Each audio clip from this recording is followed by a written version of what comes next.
டேய் காலங்காலத்துக்கு உனக்கு ஒரு கல்யாண காட்சி எல்லாம் பண்ண வேணாமா?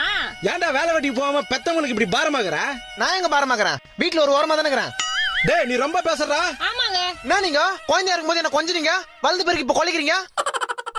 எதுக்கு தான் இந்த உலகத்துல என்ன பெத்தீங்களோ? எதுக்கு பெத்தீங்க முதல்ல? என்ன எதுக்கு பெத்தீங்களா? பிறந்து 3 வயசுல பால்வாடிக்கு போக கஷ்டமா இருந்தது, உண்டு கொடுப்பாங்க. பால்வாடி முடிஞ்சதும் ஸ்கூலுக்கு போக கஷ்டமா இருந்தது, ஸ்கூல்ல நல்லா படிச்சாதான் காலேஜ் போக முடியும். அப்புறம் காலேஜ் போக கஷ்டமா இருந்தது, காலேஜ் முடிச்சா நல்ல வேலை கிடைக்கும். இப்ப வேலைக்கு போறதுக்கு கஷ்டமா இருக்குது. அதுக்கப்புறம் நான் சொல்லுவேன், வேலைக்கு போனாதான் கை நிறைய சம்பாதிக்க முடியும், அது கஷ்டப்படணும். அப்புறம் கல்யாணம் பண்ணணும், கல்யாணம் பண்ணி குழந்தை பெத்துக்கிறதுக்கு கஷ்டம் இல்லையா கூட குழந்தைய வளர்க்கறதுக்கு கஷ்டப்படணும். வீடு கட்டணும், கார் வாங்கணும், பிறந்த குழந்தைய படிக்க வைக்கணும், அதை வளர்க்கணும், அது கஷ்டப்படணும். இப்படி வாழ்க்கை ஃபுல்லா கஷ்டப்பட்டு கஷ்டப்பட்டு கஷ்டப்பட்டு கஷ்டப்பட்டு செத்துடணும். அது எது கஷ்டப்படணும்? செத்துறேன். நான் பின்னாடி வந்துக்கிறீங்க. செத்துறேன்னா செத்துருவாங்களா?